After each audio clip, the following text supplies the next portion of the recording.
Welcome guys, कैसे हैं? आशा है अच्छी होंगी। साथियों, जितना हमने एक्सेल में सीखा था हम उनका यूज़ करके कुछ प्रोजेक्ट कर रहे हैं। जैसा कि हमने लास्ट में सीखा था कि हम एक automatically fully automatic attendance sheet किस प्रकार से बनाएंगे। ऐसी प्रकार से आज हम सीखेंगे एक स्टूडेंट टेबल क्रिएट करना कि हम स्कूल में काम कर रहे हो, हमको स्टूडेंट्स का डेटा चाहिए और उस डेटा में सभी प्रकार का डेटा हो सकता है। स्टूडेंट्स की पर्सनल डिटेल्स हो सकती है, उसके सब्जेक्ट वाइज नंबर्स हो सकते हैं, उसकी पोजीशंस हो सकती है। तो ये सारी हमें डिटेल्स इकट्ठा करनी है और वो भी ऑटोमेटिक तरीके से कैलकुलेशन होकर साथ में आए। फिर इसके बाद हम सीखेंगे सैलरी टेबल भी क्रिएट करना। तो स्टेप बाय स्टेप हम सारे प्रोजेक्ट करते चले जाएंगे। तो आज हम सीखते हैं एक स्टूडेंट टेबल क्रिएट करना, सिंपल स्टूडेंट क्रिएट। ओके, तो इस वीडियो में तक बने रहिएगा। नमस्कार साथियों, मेरा नाम है मनोज कुमार और आप देख रहे हैं अपना यूट्यूब चैनल गुरुजी कंप्यूटर कोर्स। तो चलिए सीख लेते हैं। देखिए, जब भी आप स्टूडेंट टेबल बना रहे हैं तो आपको सबसे पहले तो ये पता होना चाहिए कि हमको किस किस रिकॉर्ड की ज़रूरत है, हमने क्या क्या रिकॉर्ड रखना है अपने पास, यानी कि उसके लिए हमको कौन कौन से कॉलम बनाने पड़ेंगे। देखो, सबसे पहले तो हमको स्टूडेंट का नेम हमने लेना पड़ेगा ना, उसका फादर नेम की भी जरूरत पड़ सकती है, डेट ऑफ बर्थ चाहिएगी, एड्रेस, मैंने सिर्फ सिटी लिखी है, आप एड्रेस पूरा एड्रेस इसमें लिख सकते हैं या फिर आप अलग अलग कॉलम में जैसे सिटी, स्टेट, इस प्रकार से अलग अलग कॉलम बना सकते हैं। लेकिन जितने ज़्यादा कॉलम बनाएंगे आपका डेटा उतना ही ज़्यादा बढ़ता चला जाएगा ना। कॉन्टैक्ट नंबर भी जो ज़रूरी है, रिक्वायर है, वो मैंने यहाँ पे कॉलम लिए हैं। इसके अलावा कॉलम और ज़्यादा भी हो सकते हैं। रजिस्ट्रेशन डेट हो गई, क्लास, बच्चे के रोल नंबर और सभी बच्चों के उनके सब्जेक्ट वाइज मार्क्स। यहाँ पे इस बच्चे के मार्क्स मैंने देखो सिर्फ 5 सब्जेक्ट के लिखे हैं, क्योंकि 5 ही सब्जेक्ट होते हैं ज़्यादातर। बाकी के ये मैंने 0 डाल दिए, क्योंकि इसके पास साइंस नॉन मेडिकल है, इसके पास भी नॉन मेडिकल है, इसके पास मेडिकल साइंस है, इसने मैथ नहीं लिया, उसकी जगह बायोलॉजी ली है, इसके नंबर्स डाल दिए। तो ऐसे मैंने रैंडमली सभी बच्चों के उनके सब्जेक्ट वाइज नंबर दे दिए कि कौन से बच्चे के पास क्या स्ट्रीम है, हमने स्ट्रीम वाइज नंबर दे दिए। तो एक कॉलम स्ट्रीम का भी बन सकता है ना, किसके पास मेडिकल साइंस है, नॉन मेडिकल, आर्ट्स, कॉमर्स, जो भी सब्जेक्ट वो भी स्ट्रीम होगी वो हम यहाँ पे डाल देंगे। तो कॉलम कम ज़्यादा हो सकते हैं, कम तो नहीं हो सकते बट ज़्यादा हो सकते हैं। अब हमने कैलकुलेशन क्या करनी है उनके ऊपर, कैलकुलेशन ये करनी है, नंबर तो आपको मिल जाएंगे। उन बच्चों के जो क्लास टीचर है वो आपको सारे नंबर दे देंगे, बच्चों के उनके स्कोर कार्ड थमा देंगे, आपने वो नंबर एंटर करा लेने, या फिर वो क्लास टीचर ही आपको नंबर एंटर करके वो सॉफ्ट कॉपी आपको दे देंगे और आप फाइल को मर्ज करा लेंगे या यहाँ पे कॉपी पेस्ट करा लेंगे। और ये सारे तरीके हम सीख चुके हैं और भी आगे कुछ हम सीखेंगे। तो हमने कैलकुलेशन करानी है कि उनके हमने मार्क्स निकालने हैं, टोटल कितने मार्क्स ऑब्टेन करें, आउट ऑफ कितने में से परसेंटेज निकालनी है, रिजल्ट, सभी का ग्रेड निकालना है, रैंक निकालना है, पोजीशन निकालनी है और स्टेटस देना है। ये सारा हम कैलकुलेट करेंगे और ये आपको बार बार कैलकुलेट नहीं करना है। आपने एक बार फॉर्मूले लगा लिए, सीट को सेव कर लिया और उसी को कॉपी पेस्ट करके एक नई सीट बनाते जाएं और क्लास वाइज या सेमेस्टर वाइज या ईयरली आप ये डेटा स्टोर करा सकते हैं। इसके अलावा स्टूडेंट टेबल के अंदर बच्चों का और भी रिकॉर्ड होता है, भाई उनकी फ़ीस जमा हुई है, कितनी फ़ीस जमा हुई है, ईयरली जमा करी है, हाफ ईयरली है, मंथली दे रहे हैं, कितनी पेंडिंग है। ये सारा भी हम सीखेंगे जब हम पूरी तरह से हम स्टूडेंट मैनेजमेंट सॉफ्टवेयर बनाना सीखेंगे। ठीक है, फिलहाल हम सिंपली एक स्टूडेंट टेबल क्रिएट कर रहे हैं। तो यहाँ पे ज़्यादा कॉलम्स की फ़िलहाल मैं ज़रूरत नहीं समझूंगा। मैं क्या करता हूँ, मैं यहाँ से कुछ कॉलम्स को हाइड करा देता हूँ ताकि ये डेटा हमारा थोड़ा सा सिमट जाए और यहाँ पे हम अच्छे से कैलकुलेशन आपको दिखा सकें। सबसे पहले हम टोटल मार्क्स निकालते हैं। देखो, टोटल मार्क्स के लिए हमने सिंपली सम का यूज़ कर लेना है। ठीक है, सम करेंगे और हमने सभी का सम कर देना है, क्योंकि बाकी सब्जेक्ट में तो 0 है, जो सब्जेक्ट में नंबर हैं उन्हीं के नंबर यहाँ पे जुड़ेंगे। सिंपल मेथड था। टोटल 500 में से है, आउट ऑफ 500 कॉपी करा देंगे। परसेंटेज निकालने के देखो 2 तरीके हैं। यदि आपने एक्स्ट्रा सब्जेक्ट नहीं डाले हैं, सिर्फ वही सब्जेक्ट के नंबर डाले हैं जो बच्चों ने यहाँ पे सब्जेक्ट लिए हुए हैं, तब हम सीधा equal AVERAGE average function use कर लेंगे और हम इस प्रकार से उनकी एवरेज दे देंगे। बट हमारे पास तो यहाँ भी सब्जेक्ट हैं और अब हम यहाँ पे इस प्रकार से एवरेज देते हैं तो ये एवरेज गलत आएगी। 33.75 एवरेज गलत है ना, इतनी परसेंट नहीं बनेगी। 500 में से 270 नंबर है तो अबाउ 50% बनेंगे। तो ये कितने में से दे रहा है, 500 में से नहीं, ये 800 में से करेगा। फिर हम क्या करें, इसके लिए हम कर सकते हैं एवरेज इफ़ का फंक्शन। हम एवरेज इफ़ के अंदर इस प्रकार से पूरी रेंज सेलेक्ट करा देंगे और क्राइटेरिया के अंदर हम डाल देंगे नॉट इक्वल टू 0, यानी कि उनकी एवरेज निकाले जो 0 के बराबर नहीं है, जिनमें मार्क्स हैं एक्चुअल, ठीक है, उन्हीं की परसेंटेज निकाले। तो देखो यहाँ पे कितनी आ रही है, 54% आ रही है। दूसरा तरीका हम सिंपली यहाँ पे यूज़ कर सकते हैं ऑब्टेन मार्क्स के अकॉर्डिंग। ये थोड़ा सा अलाइनमेंट हम इसका एक बार ठीक कर लें, ये फॉर्मूला दबाएगा नहीं, तो मैं एक बार थोड़ी देर के लिए इसको लेफ्ट अलाइन करा लेता हूँ।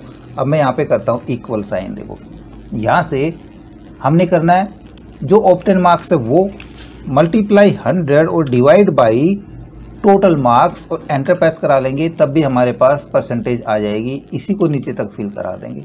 अलाइनमेंट अब इसका सेंटर करा देते हैं। सभी की परसेंटेज निकल के आ गई। रिजल्ट निकालते वक्त आपने एक चीज़ ध्यान रखनी है, क्या रखनी है वो मैं अभी आपको बताता हूँ। देखो हमको रिजल्ट कैसे चाहिए, हमको रिजल्ट चाहिए जिस भी बच्चे के किसी भी सब्जेक्ट में यदि वो फेल है, हम क्या क्या नंबर से पास करा रहे हैं भाई, मिनिमम 33 नंबर्स आने चाहिए पास होने के लिए। उससे कम जैसे ही रह गए तो वो बच्चा फेल हो जाए या रीअपेयर आ जाए, पास ना हो।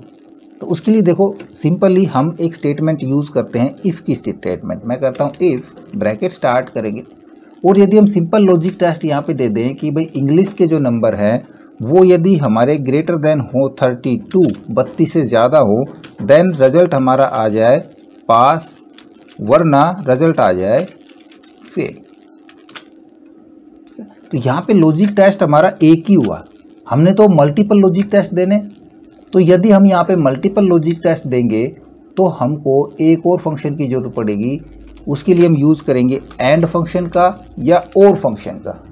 दोनों ही फंक्शंस में हम मल्टीपल लॉजिक दे सकते हैं, बट दोनों में जो लॉजिक देंगे वो डालने का तरीका अलग होगा। दोनों का बताता हूँ मैं, दोनों समझ लेना। और यदि आपने एंड, इफ़ और नोट के फंक्शन सीखने हैं तो ये वीडियो मैं ऑलरेडी अपलोड कर चुका हूँ, आप वहाँ से जाके देख सकते हैं। उसका लिंक आपको ऊपर आई बटन पे मिल जाएगा।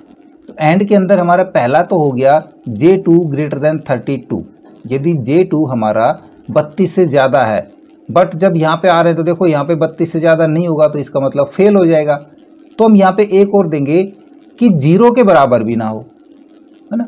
तब हम यहाँ पे कर देंगे, आगे से चलेंगे थोड़ा सा, हम करेंगे यहाँ पे एंड पर्सन यूज़ कि हमारा ये नॉट इक्वल टू 0, 0 के बराबर भी ना हो, कोमा। इसी प्रकार हम दूसरी यूज़ करेंगे, ये वाला सेल हमारा greater than 32 and not equal to 0। ये हमने एक चीज़ नहीं लिखी यहाँ पे, नॉट इक्वल टू कौन सा, यही वाला नॉट इक्वल टू 0। आगे चलेंगे, फिर से कोमा यूज़ करेंगे। तीसरा सब्जेक्ट हमारा ये आ गया greater than 32 and not equal to ये वाला ही 0।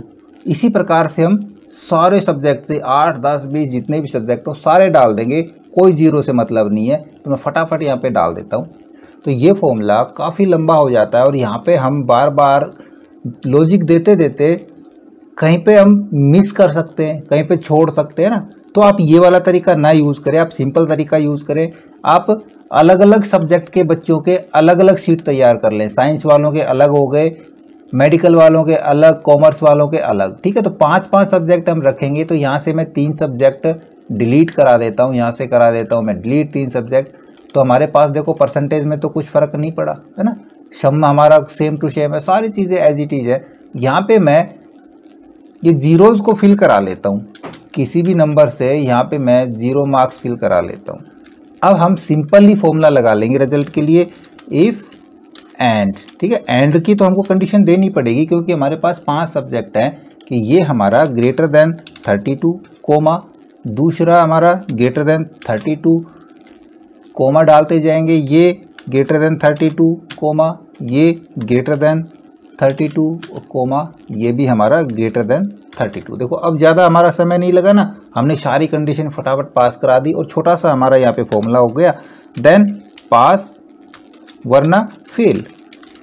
बस ब्रैकेट क्लोज करा देंगे, एंटर प्रेस करा देंगे, रिजल्ट हमारा दिखा रहा है पास, फिल करा दिया। कोई भी यदि हम एक 32 ही करके देखते हैं देन वो बच्चा क्या होगा, यहाँ पे फेल दिखा रहा है। क्लियर। फिलहाल हम सभी को पास करा लेते हैं या इसको फेल पढ़ाने देते एक को। अब निकालना हमने ग्रेड। ग्रेड की हम एक पोजीशन देते हैं। आप किस हिसाब से बच्चों को ग्रेड देना चाह रहे हैं कि भाई जिस भी बच्चे के नंबर हम लें 80 से और 100 के बीच के बच्चे हैं उनका तो आ जाए A+ ग्रेड, और 60 से 80 के बीच वाले का हमारा आ जाए A ग्रेड। ये हम ओनली A ग्रेड ही लेंगे यहाँ पे। और जी हम करते हैं 50 से 60 के बीच के जो बच्चे हैं उनका B ग्रेड। इसी प्रकार 45 से और 60 के बच्चे C ग्रेड, और 33 से 45 के बच्चे D ग्रेड। ठीक है, बाकी जो हमारे लेस देन 33 रह गए उनको हम कर देंगे फेल। ये ग्रेड पोजीशन हमने डालनी है, तो आप ये ग्रेड यहाँ पे बना के रख लें ताकि आपको देखने में आसानी हो। और इसके भी दो तरीके हैं। पहला तरीका हम इफ़ की स्टेटमेंट के साथ यूज़ करेंगे। यदि मैं यहाँ कराता हूँ इफ़, देखो इफ़ को हम नेस्टेड करेंगे, दोनों तरीके से सीखना है, दोनों तरीके से बताऊँगा मैं आपको। इफ़ की सबसे पहले लगा लेते हैं। यदि हमारी परसेंटेज, ठीक है ना, ये हम लेंगे, यहाँ पे हमने इक्वल साइन नहीं लगाया था, फिर से आता हूँ मैं, इक्वल इफ़ ब्रैकेट स्टार्ट, यदि परसेंटेज हमारी ग्रेटर देन 80, या उल्टा चले तो उल्टा चल सकते हैं कि less than 33, then result fail. पहला काम हो गया। कोमा करेंगे, फिर से हम इफ़ लगाएंगे। यदि ये परसेंटेज हमारी लेस देन 45, ठीक है, इतनी कंडीशन दे सकते हैं, देन डी ग्रेड, यही दे रखा हमने। फिर से करेंगे हम इफ़ ब्रैकेट स्टार्ट, ये परसेंटेज हमारी लेस देन 60, देन क्या दे रखा हमने, सी ग्रेड देना है। इसी प्रकार से फिर से इफ़, यदि ये परसेंटेज हमारी लेस देन 60, हमने वहाँ पे ये गलत कर दिया, ये हमने 50 की करनी है ना, 45 से 60 हमने क्या कर लिया, गलत कर लिया। एक तो ये हो गया फेल का, 45 से कम वाले का डी हो गया, 60 से कम वाले का सी हो गया, और ये हमारा 80, ठीक है, यहाँ पे गड़बड़ कर रहे हैं, हमने गलत लिख दिए ये। चलो कोई नहीं, हम यहाँ पे कर लेते हैं 80, या फिर इसी को कर देते हैं हम 60, 50, 60, 70, 80, या फिर कम ग्रेड दे देते हैं। ठीक है, हम एक बार समझ लेते हैं इसको, हमने नंबर काफ़ी चेंज करने पड़ेंगे, कर ही देते हैं 50, और यहाँ पे करते हैं हम 60, और 60 से कम है तो हम क्या दे दें यहाँ पे, बी ग्रेड। ठीक है, 2 ग्रेड और बचते हैं हमारे पास। इफ़ ब्रैकेट स्टार्ट, यदि ये वाला cell less than 70, then A grade. एक और बचता है, A+ का भी बचता है, तो इससे ऊपर के यानी कि बच गए उसको हम A+ दे सकते हैं। ठीक है, और अब यहाँ पे हमने कितनी बार इफ स्टेटमेंट शुरू करी है, हमने करी है 1 2 3 4 5, और हम पांचों ब्रैकेट यहाँ पे क्लोज करा देंगे। अब देखो यहाँ पे 70 रह गया, बल्कि हमने 80 करना था, हम सही ले रहे थे, इसको 80 करा देता हूँ मैं। ये 60 है, ये 50 है, बिल्कुल ठीक है। ठीक है, और 80 तक ए ग्रेड हो गया, और 80 से ऊपर के जो बच गए 100 तक वो हमारा A+ कंटेंट हो गया, और इसको फॉर्मूले को एंटर करा देंगे। एक ब्रैकेट और रह गई हमारी, एंटर प्रेस कर देंगे। ठीक है, बी ग्रेड आ गया, और नीचे तक फिल करा देते हैं। तो जिसके भी परसेंटेज 60 तक है उसके देखो यहाँ पे बी ग्रेड आ रहा है, 60 से ऊपर जाते ही ए ग्रेड आ गया, और 80 से ऊपर जाते ही A+, किसी के भी नहीं है 80 से ऊपर। हम बढ़ा के देखते हैं, मैं यहाँ पे कराता हूँ 89, और इधर करवा देता हूँ मैं 97, तो ये नंबर कितने बढ़ जाएंगे, अभी से हमारे पास 75 हुए हैं, इसको भी मैं बढ़ाता हूँ 88 करा देता हूँ, तो देखो ये A+ कंटेंट भी हो गया। क्लियर। दूसरा तरीका, यहाँ पे हमने ग्रेड डालने हैं बट नंबर इस प्रकार से नहीं लेंगे, यहाँ पे हम नंबर लेंगे 90, इधर करता हूँ मैं 80, इधर करता हूँ 70, 60, 40, इसको 90 की बजाय 100 कर देते ना, 80 से 100 तक के रह जाएंगे, A+ हो जाएगा। और इधर को 60 कर लेते हैं, 60, 40, 33, और इसको 0 करा लेते हैं, फेल वाले को। ग्रेड हमारे यही रहेंगे, इसको हम अच्छे से अरेंज करा लेते हैं, अलाइन सेंटर। ये तो हो गए हमारे पास मार्क्स, और इधर हो गए ग्रेड। ठीक है, अब देखो ये जो आपको ये तरीका था ये थोड़ा सा ज़्यादा बड़ा लगा होगा, है ना, तो इस तरीके को हम हटा देंगे, या फिर टेम्परेरी एक बार यहाँ पे लगा के देखें। इधर हम यूज़ करेंगे एक छोटा सा फॉर्मूला, लुकअप। ठीक है, लुकअप के अंदर सबसे पहले पूछ रहा है लुकअप वैल्यू हमारे पास ये है, कोमा लुकअप वेक्टर ये कहाँ पे मिले इसको, ये यहाँ पे मिले, ये हो जाएगा हमारा लुकअप वेक्टर। इसको करा के चलेंगे हम फिक्स F4 की से, और रिजल्ट वेक्टर के अंदर हमारा ये ग्रेड आने चाहिए, इसको भी फिक्स करा लेंगे, ब्रैकेट क्लोज करके एंटर प्रेस करा देंगे। यहाँ पे एन एरर आ गई क्योंकि यहाँ पे इसको ना ये रिजल्ट सही नहीं मिल रहा। एन एरर का मतलब है हमने जो ये मार्क्स लिखे हैं ये उल्टे लिख दिए, हमने 0 से 100 लिखने थे, हमने कर दिए 100 to 0। तो इनको हम शॉर्ट करा लेंगे।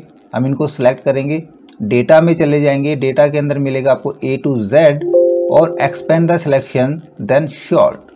देखो अब हमारे पास ये शॉर्ट हो गया, तो अब हमारे पास रिजल्ट दिखा रहा है यहाँ, बट ये रिजल्ट उल्टा दिखाई क्योंकि इस बार हमने 40 का दे रखा है ना, सी ग्रेड दे रखा 40 का, 40 से 60 के बीच का सी ग्रेड है। यहाँ पे 60 नहीं गए, 60 से अबाउ चले जाएंगे, यहाँ पे हैं देखो बी ग्रेड दिया हमने। तो हम इस प्रकार से ग्रेड निकाल सकते हैं। अब इसमें A+ कहीं भी नहीं आया क्योंकि हमने क्या दे रखा, हमने 80 से 100 तक का हमने A दे रखा है, और यहाँ पे 82 है तो A ही आ रहा है, और इसमें A+ दिया था। A+ कब आएगा, जब ये 100 हो जाएंगे, जिसके भी 100 मार्क्स होंगे उसका A+ कंटेंट आएगा, वरना A+ कंटेंट किसी का भी नहीं आएगा। यदि इसको हम यहाँ पे 82 करा के देखें, मैं यहाँ पे इसको 82 कराता हूँ, देन देखो ये A+ हो जाता है। तो मैच करेगा हमारा, बिल्कुल एग्जैक्ट मैच करेगा। हमने इसमें अलग कंडीशन दे दी थी, इसमें अलग कंडीशन है, बट आप दोनों तरीकों में से कोई भी यूज़ कर सकते हैं ग्रेड निकालने के लिए। ये आसान लगा तो ये तरीका यूज़ कर लें, और यदि आपने इफ़ के साथ अलग अलग कंडीशन डालनी है तो आप इफ़ के साथ यूज़ कर सकते हैं। क्लियर। तो फिलहाल मैं इसको यहाँ से डिलीट करा देता हूँ। अब हम निकालते हैं रैंक, ये भी मैं डिलीट करा देता हूँ, ज़रूरत नहीं है। रैंक निकालने के लिए क्या करेंगे हम, और रैंक होते कौन से हैं कि कौन से बच्चे का क्या रैंक आया। इसके 54 नंबर है तो परसेंटेज है, नंबर पे रैंक निकालना चाहे नंबर पे निकाल सकते हैं, तो इसका कौन सा रैंक है, इसका कौन सा रैंक है। और उसके लिए एक सिंपल सा फॉर्मूला है, रैंक फॉर्मूला। और रैंक के अंदर सबसे पहले पूछ रहा है नंबर के अंदर हमने इसको ये नंबर दे देना है। क्लियर। ये नंबर को ढूंढे, और रैंक कहाँ पे ढूंढे, कोमा यूज़ करेंगे, रेफरेंस एरर यहाँ पे ढूंढे इस पूरी रेंज के अंदर, और इस नंबर को इस पूरी रेंज में जो भी पोजीशन मिली है वो रैंक यहाँ पे दे दे। अब यदि हमारी टेबल आगे बढ़ती है, ये फॉर्मूला भी नीचे जाएगा, तो हमारे ये जो टेबल एरे हमने किया है, ये रेफरेंस दिया है, ये नीचे खिसकेगा। तो उसके लिए हम इस पहले वाले को फिक्स करा लेंगे F4 की से, बस ब्रैकेट क्लोज करा देंगे और एंटर प्रेस करा लेंगे। ये 18वां रैंक है इसका। इसी प्रकार से हम फॉर्मूले को नीचे तक ड्रैग कराएंगे तो सभी के रैंक यहाँ पे आ जाएंगे कि किस बच्चे का क्या रैंक है। 1 से 20 तक टोटल 20 हमारे पास स्टूडेंट है, और रैंक भी हमारे पास 20 ही मिलेंगे। पोजीशन हम लास्ट में निकालेंगे कि हम कितनी पोजीशन दे रहे हैं बच्चों को, फर्स्ट सेकंड थर्ड 3 ही पोजीशन दे रहे हैं, हमने इनाम देना है 5 पोजीशन दे रहे हैं। तो पोजीशन हम यहाँ पे नहीं, पोजीशन अलग से निकाल सकते हैं। स्टेटस निकालना है कि किस बच्चे की परफॉर्मेंस कैसी है, यानी कौन सा बच्चा एक्सीलेंट है पढ़ाई में, कौन सा बच्चा गुड है, और कौन सा बच्चा पुअर या रेगुलर है। तो जैसे हमने ग्रेड निकाले थे उसी प्रकार से हम यहाँ पे यूज़ करेंगे इफ़ का, कि यदि जिस बच्चे के मार्क्स या परसेंटेज दोनों पे निकाल सकते हैं, वो हमारी यदि ग्रेटर देन है 80, देन उसको हम दे सकते हैं एक्सीलेंट। क्लियर। दूसरी पोजीशन, यदि ये परसेंटेज हमारी ग्रेटर देन 50, यानी कि आधे से ज़्यादा नंबर जिसने लिए हैं वो बच्चे हैं हमारे गुड पोजीशन के अंदर, वरना जो बच गए वो बच्चे वो हमारे रेगुलर या पुअर बच्चे हम कह सकते हैं। दोनों इफ़ की ब्रैकेट क्लोज और एंटर प्रेस करा देंगे और फिल करा लेंगे नीचे तक। देखो सिर्फ एक ही बच्चा एक्सीलेंट है, बाकी गुड है। पुअर कौन सा होगा, जिसके भी 50 से कम नंबर होंगे या 50% नंबर होंगे। तो किसी एक बच्चे के हम 50% नंबर करके देखते हैं। मैं यहाँ पे 40 नंबर डालता हूँ, तो देखो ये बच्चा रेगुलर है। ठीक है। अब पोजीशन निकालते हैं। पोजीशन हमारी 3 पोजीशन देनी है, हमने 4 देनी है, तो यहाँ पे बनाने की ज़रूरत नहीं है, हम यहाँ पे बना लेंगे और यहाँ निकाल लेंगे अलग से, या यहाँ भी हम पोजीशन निकाल लेंगे। उसके लिए सीधा हम करेंगे equal large function. Large function के अंदर एरे हम परसेंटेज पे ले रहे हैं, मार्क्स पे ले रहे हैं, किसी को भी चुन सकते हैं। मार्क्स से भी निकल जाएगा, परसेंटेज से भी सेम ही आएगा, तो परसेंटेज को ही चुनते हैं। और परसेंटेज के अंदर हमने देखना है फर्स्ट पोजीशन, ब्रैकेट क्लोज। तो यहाँ पे मैं कराता हूँ पहले वाले को लॉक, ताकि हम नीचे तक यूज़ करें, सभी को फिक्स करा लेते हैं और एंटर प्रेस करा देंगे। तो देखो फर्स्ट पोजीशन वाला बच्चा हमारे पास आ गया। इस फॉर्मूले को हमने कितनी पोजीशन तक ड्रैग कराना है, 4 या 5 पोजीशन तक, और उस पोजीशन के ऊपर जाके हमने सेकंड पोजीशन देखनी है। तो यहाँ पे हम यूज़ करेंगे सेकंड पोजीशन। यहाँ पे हमने थर्ड पोजीशन देखनी है तो 3 नंबर यूज़ करेंगे। यहाँ पे हमने फोर्थ पोजीशन देखनी है, 4 नंबर यूज़ करेंगे। और 5वीं पोजीशन के लिए हम 5वीं पोजीशन निकाल लेंगे। इस प्रकार से हम पोजीशन निकाल सकते हैं। अब पोजीशन तो हमारे पास नंबर 5 तो टॉप के बच्चे के आ गए, लेकिन इनके नाम नहीं आए। उसके लिए इसीलिए मैं कह रहा था यहाँ पे दूर लगा लेते हैं, नाम भी हमारे आने चाहिए। उसके लिए हम करेंगे फंक्शन इंडेक्स और मैच का। यदि आपने नहीं देखा है तो ये भी वीडियो आपको ऊपर आई बटन पे मिल जाएगा, वहाँ से जाकर देख सकते हैं। इंडेक्स के अंदर हमको क्या चाहिए, हमको इंडेक्स में नेम चाहिए सभी बच्चों के, फिक्स करा लेंगे, कोमा मैच। मैच के अंदर लुकअप वैल्यू हमारे पास यहाँ पे है, लुकअप एरे हमारे पास यहाँ पे है, इसको भी फिक्स करा देंगे, कोमा 0 ब्रैकेट क्लोज मैच की और इंडेक्स की, देन प्रेस एंटर। तो देखो यहाँ पे नाम आ रहा है आशा, यानी कि फर्स्ट बच्चा है वो है आशा, सेकंड है हर्ष, थर्ड यश, फिफ्थ दीपक, फोर्थ दीपक और फिफ्थ गीता। सभी के नाम भी यहाँ पे आ जाएंगे। सिंपल तरीका है। ये फंक्शन मैं लगभग आपको सारे बता चुका हूँ, सिर्फ हमने उसको स्टूडेंट टेबल में किस प्रकार से लेना है ये हमने बताया आपको। वीडियो काफ़ी लंबा भी हो गया क्योंकि हमने आपको कई तरीके बताए हैं कि हम किस किस तरीके से ये कैलकुलेशन कर सकते हैं। ओके, आई होप वीडियो आपको जरूर अच्छा लगा होगा। इसी प्रकार अच्छी वीडियो देखते रहने के लिए लगातार हमारे साथ बने रहे। हमारे वीडियोस को ज़्यादा से ज़्यादा हम दोस्तों में शेयर करें, में लाइक करें, और यदि नया पर चल पे तो हम सब्सक्राइब जरूर कर लें।